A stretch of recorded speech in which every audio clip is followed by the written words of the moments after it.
নমস্কার, অ্যাস্ট্রোভিউ with Juan Buddha YouTube চ্যানেলে আপনাদের সকলকে স্বাগত জানাই। এটা আপনাদের জন্য হনুমান জয়ন্তীর স্পেশাল একটা ভিডিও। চলুন বিস্তারিত আলোচনা সেরে ফেলা যাক। হনুমান জয়ন্তী প্রত্যেক বছর চৈত্র মাসের শুক্লপক্ষের পূর্ণিমা তিথিতে অনুষ্ঠিত হয়। এই বছরও তার ব্যতিক্রম নয়। 2024 সালে হনুমান জয়ন্তী পড়েছে 23শে এপ্রিল মঙ্গলবার, অর্থাৎ আগামীকাল, বাংলার 10ই বৈশাখ 1431 বঙ্গাব্দ। পূর্ণিমা তিথি লেগে যাচ্ছে কিন্তু 22শে এপ্রিল, অর্থাৎ আজকের থেকেই 9ই বৈশাখ বাংলার 1431 বঙ্গাব্দের রাত্রি 2:56 এবং স্থায়ী হবে 23শে এপ্রিল, অর্থাৎ 10ই বৈশাখ মঙ্গলবার শেষ রাত্রি 4:32 শ্রীরামের জন্মদিনের ঠিক 6 দিন পর তার প্রিয় ভক্ত হনুমানজির জন্মদিন পালন করা হয়। মহাদেবের 11তম রুদ্রাবতার হলেন তিনি। কলিযুগে যদি কোনো দেবতাকে খুব দ্রুত আমরা স্মরণমাত্র কাছে পাই, তার মধ্যে অন্যতম হলেন হনুমানজি। বলা বাহুল্য, শ্রীরামের জন্মের পর থেকেই হনুমানজির ব্রত উপাচার প্রতি ঘরে ঘরে হয়ে আসছে এবং যতদিন পৃথিবীতে শ্রীরামের নাম স্মরণ করা হবে ততদিন হনুমানজিও এই ধরাধামে আমাদের সাথে বিরাজ করেন। হনুমানজিকে খুব সামান্য উপাচার আমরা কিন্তু তুষ্ট করতে পারি। যারা আগামীকাল পুজো করবেন, সবার আগে কাল কিন্তু স্নানাদি সেরে শুদ্ধ বস্ত্রে, এমন কোনো বস্ত্র পরবেন না যাতে কালো থাকে, চেষ্টা করুন লাল, অরেঞ্জ, রানী, এই হলুদ, এই টাইপের বস্ত্র পরতে। তবে সর্বশ্রেষ্ঠ বস্ত্রের কালার হচ্ছে লাল বা অরেঞ্জ। এবার যার যেরকম সুবিধা সেটা আপনারা পরতে পারেন। পরে যাদের বাড়িতে মূর্তি আছে তারা তো সবার প্রথমে হনুমানজির অভিষেক করবে। অভিষেকের ক্ষেত্রে আপনারা পঞ্চামৃতের ব্যবহার করতে পারেন এবং অভিষেক শেষে হনুমানজি প্রচণ্ডভাবে সুগন্ধি ভালোবাসেন।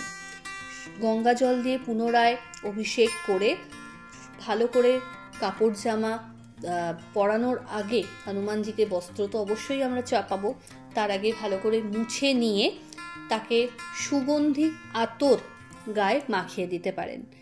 এর পাশাপাশি লাল বস্ত্র হনুমানজিকে নিবেদন করবেন, পইতে অবশ্যই দেবেন।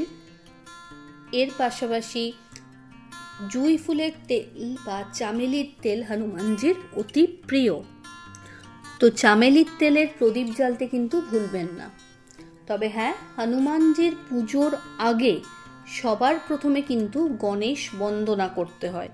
গণেশ বন্দনা অর্থাৎ গণেশের যে স্তোত্র আছে, আপনারা সেই স্তোত্র পাঠ করতে পারেন। যারা সেই স্তোত্র জানেন না তারা জাস্ট ওম গং গণপতায় নমঃ এই মন্ত্রটুকু গণেশের উদ্দেশ্যে বলে, গণেশের উদ্দেশ্যে একটা ফুল, একটু ধূপদীপ দেখিয়ে পুজোটা সারতে পারেন বা শুরু করতে পারেন। এরপর সূর্যদেবকে অর্ঘ্য দেবেন। সূর্যদেবের মানে হনুমানজিকে তো সূর্যদেবেরও অংশ বলা হয়। সেক্ষেত্রে এই দিন তামার ঘটিতে শুদ্ধ জল, তাতে সিঁদুর, লাল একটা ফুল, সামান্য গুড়, একটু চাল নিয়ে সূর্যদেবের উদ্দেশ্যে অর্ঘ্যটা দেবেন। তারপরে আপনি চলে আসবেন মেন পুজোতে। হনুমানজির পুজোতে আপনি বিভিন্ন রকম পাতা প্রয়োগ করতে পারেন, ফুল প্রয়োগ করতে পারেন। যেমন জবা ফুলের প্রয়োগ অবশ্যই আপনারা করবেন। এর পাশাপাশি অশ্বত্থ পাতা, তার পাশাপাশি তুলসী পাতা, বট পাতা, আকন্দ পাতার ব্যবহারও করা যায়। প্রত্যেকটা পাতা স্পেসিফিক, এবং পান পাতা, প্রত্যেকটা পাতা স্পেসিফিক কিছু রেমেডির উদ্দেশ্যে আপনারা ব্যবহার করতে পারেন। হনুমানজির প্রসাদের ক্ষেত্রে বেসনের লাড্ডু, মতিচুরের লাড্ডু, তার পাশাপাশি গুজিয়া যেটাকে বলা হয় সেটা করে দিতে পারেন, বেসনের হালুয়া বানিয়ে দিতে পারেন, এগুলো তার অতি প্রিয়। এছাড়া ছোলা এবং গুড় প্রসাদে দেওয়া যায়। প্রত্যেকটা প্রসাদে কিন্তু তুলসী পাতা সহযোগে নিবেদন করবেন। যাদের ক্ষেত্রে কোনো ইচ্ছাপূর্তি বারবার বাধা পাচ্ছে তারা এই দিন বটপাতায় 108টা বটপাতা নেবেন। সেই 108টা বটপাতা, বা যদি 108টা না পান সেক্ষেত্রে 11টা বা 21টাও নিতে পারেন।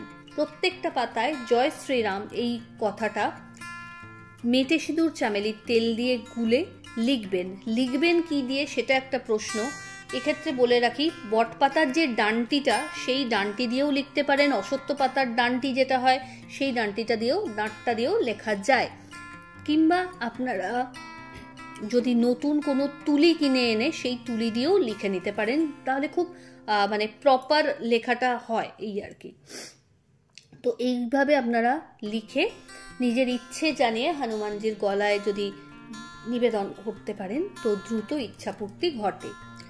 যাদের বিবাহজনিত সমস্যা রয়েছে তারা পান পাতাতে সেম প্রসেসে কেশর চন্দন কিংবা অষ্টগন্ধা দিয়ে জয় শ্রীরাম কথাটা লিখে নিবেদন করতে পারেন। সংসারের শান্তি সুখ সমৃদ্ধির জন্য তুলসী পাতার মালা হনুমানজিকে এই দিন নিবেদন করা যায়। যাদের চাকরি সংক্রান্ত সমস্যা চলছে তারা এই দিন হনুমানজিকে লাল বস্ত্র নিবেদন করবেন, যদি কিছু না পান লাল উত্তরীয় দেবেন।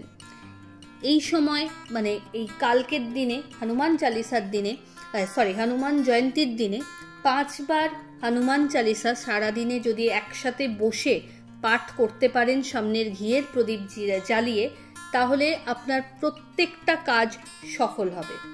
এই সময় হেলথ ইস্যু নিয়ে যদি কোনো মানুষ দীর্ঘদিন ভুগছেন তাহলে অবশ্যই হনুমান মন্দির ভিজিট করুন এই দিন, এবং হনুমানজির কাঁধ থেকে মেটে সিঁদুর কিছুটা পরিমাণ পাতায় করে ঠাকুরমশাইয়ের কাছ থেকে চেয়ে বাড়িতে নিয়ে আসুন, এবং যেই ব্যক্তি প্রচণ্ডভাবে সাফার করছে তার কপালে তিলক করে দিন, এবং এই সিঁদুরটা থেকেই টানা 40 দিন ওনাকে কপালে তিলকটা করে দেবেন।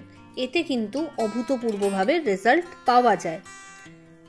এর পাশাপাশি চলে আসছি, যদি আপনি চাইছেন যে আপনার কোনো আকস্মিক বিপদ হতে পারে মনে করছেন, বা কোনো লস হতে পারে এরকম কিছু ফিল করছেন, সেই ক্ষেত্রে আপনারা কিন্তু হনুমান মন্দিরে লাল পতাকা বা ধ্বজা লাগানোর ব্যবস্থা করতে পারেন।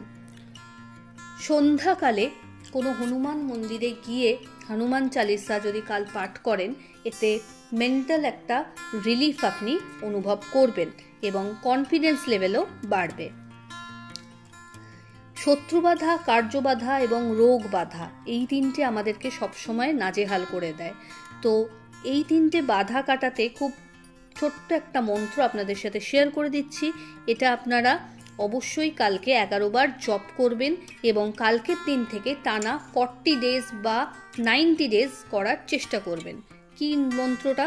ওম নমো হনুমতে রুদ্রাবতারায় সর্বশত্রু সংহারণায় সর্বরোগ হরায় সর্ববশীকরণায় রামদূতায় স্বাহা। তো এই ছোট্ট উপাচার আপনারা করতে পারেন, তবে কালকের দিনে ননভেজটা না খাওয়াই ভালো। এবার ব্যক্তিগত রুচি আপনাদের। আরও একটা বিষয় নিয়ে আপনারা কথা বলেন যে পিরিয়ডস চলছে, আমরা তাহলে কি করব? দেখুন, এটা আপনাদের অভিরুচি, আপনাদের মন যেটা সায় দেবে আপনারা সেটা করবেন। কারণ আমরা যখন ছোট থেকে বড় হই, আমাদের বাড়িতে প্রচুর এমন গার্জেনরা থাকেন, বড় গুরুজনরা থাকেন, যারা আমাদেরকে এই সব বিষয় কিন্তু আগে থেকেই কিছু না কিছু শিক্ষা দিয়ে রাখেন। তাই এখন এসে নতুন করে আমাদের কোনো কিছু তো মানে এই বিষয়ে কারো কাছ থেকে পরামর্শ নেওয়ারই প্রয়োজন নেই। বাড়িতে আমাদের গুরুজনরা যেটা বলছে আমরা সেইভাবেই চলবো। এবার ব্যক্তিগত মত প্রত্যেকের নিজস্ব থাকতেই পারে। যাই হোক, কালকের দিনে খাবার কি খাবেন সেটা বলে দিই। আপনারা যে কোনো নিরামিষ আহার গ্রহণ করতে পারেন, পুজো শেষে ফলমূলাদি খেতে পারেন। তবে হ্যাঁ, কালকের দিনে অবশ্যই পুজো শেষে পশু পাখিদের উদ্দেশ্যে খাদ্যের ব্যবস্থা করবেন। যদি আপনার ব্যালকনি, বারান্দা, ছাদ আছে, সেখানে মাটির সরা বা এমন কোনো জায়গা রাখুন যাতে জল রেখে দিলে পাখিরা এসে খেতে পায়। রাস্তার যারা স্ট্রিট ডগ যেগুলো থাকছে তাদের উদ্দেশ্যে কিছু খাদ্যের ব্যবস্থা করুন। গরু, ছাগল এদেরকে চারা খাওয়ানোর ব্যবস্থা করুন। নিডি যারা পার্সন রয়েছেন তাদেরকে একটা ঠান্ডা কলসি কিনে দিলেন, কুঁজো কিনে দিলেন, কিংবা একটা পাখা কিনে দিলেন আপনার সাধ্য যদি পারমিট করে।